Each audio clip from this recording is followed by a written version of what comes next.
Então, gente, como eu falei para vocês, hoje a gente vai falar sobre a pressão de uma força, é a aula 42 do caderno 4, tá bom? Então, vamos lá. Primeiro, vamos pensar o que é pressão, tá? Pressão ela é uma grandeza física que mede especificamente a aplicação de uma força perpendicular sobre uma superfície, sobre uma área, tá? A gente está falando aqui da pressão realizada por uma força, essa é uma definição específica para esse tipo de pressão, tá?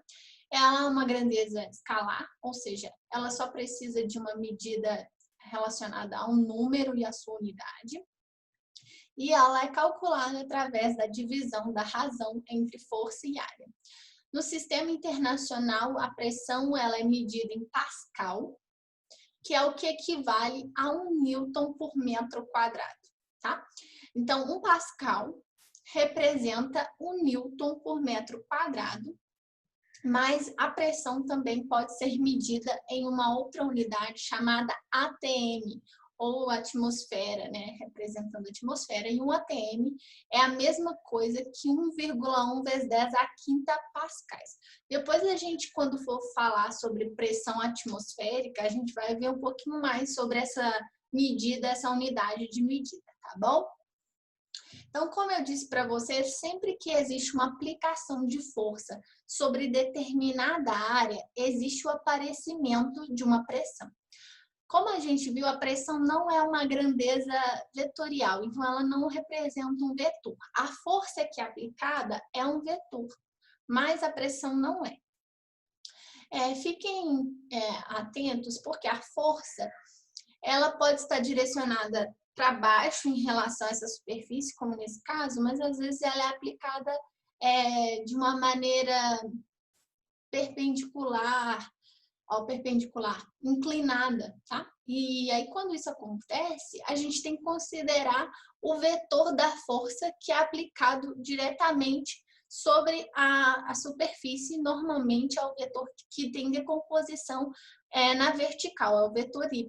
Então, a gente teria, assim, considerar o Fy sobre a área para quando a força não é aplicada diretamente sobre essa superfície, ou seja, quando essa força é aplicada inclinada, tá? Mas aqui, por enquanto, a gente vai ver o caso básico. Então, só retomando a pressão, que é o P, é igual à força sobre a área. A força, ela é medida em newtons e a área em metros quadrados, tá? Então, quando eu divido força por metro quadrado, eu acho a unidade de pressão, que é o Pascal. Tá? Aqui é uma piadinha sobre esse conceito. O Newton, ele está aqui, né, dentro de uma área específica que mede 1 por 1, tá? Então, ele pergunta, adivinha quem eu sou? Isso aqui é um meme, né? É muito fácil, você é o Newton. Ele respondeu, é o Newton, né? E aí, ele brincando falou, não, eu sou o Pascal. E ele não entendeu nada. Por que ele estava falando que ele é o Pascal? Porque sempre que a gente tem um Newton em cima de 1 metro quadrado, ou seja, 1 Newton sobre o metro quadrado, a gente tem um Pascal. E Pascal é um físico também, tá? Então, a gente tem tanto um físico chamado Newton como um físico chamado Pascal. Por isso que existe essa brincadeira com essa característica, tá? Existe uma relação, então, relacionada à pressão, à força e à área, que essas relações, chamadas relações de proporcionalidade, elas sempre existem dentro da física, sempre que a gente tem uma relação entre grandezas. E a pressão, ela é diretamente proporcional à força e inversamente proporcional à área. O que isso quer dizer? Quanto mais pressão, quanto mais força eu aplico sobre uma área, mais pressão eu tenho. Então, é meio tranquilo de imaginar isso. Imagine que você está fazendo força em cima de uma mesa. Se você faz muita força, você está aplicando muita pressão. Então, quanto mais força você faz sobre uma área, mais pressão você está colocando sobre essa área. Ao mesmo tempo, existe uma relação inversa com a área. O que isso significa? Que quando eu diminuo a área, eu aumento a pressão. E quando eu aumento a área, eu diminuo a pressão. Então, aqui tem um desenho, só para mostrar para vocês. Aqui tem uma situação onde que tem areia movediça, tá? E aí tem duas pessoas. Uma tá de pé e outra tá deitada. E aí fala assim, este afunda rápido e este não. Por que que isso acontece? Esse cara que tá em pé, ele tá reduzindo a força que ele aplica pelo seu peso a uma área a área dos seus pés, que é uma área pequena.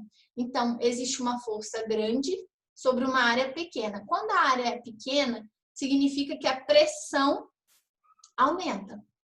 Então, eu aumento a pressão sobre aquele ponto, por isso ele vai gerar uma pressão grande, vai afundar.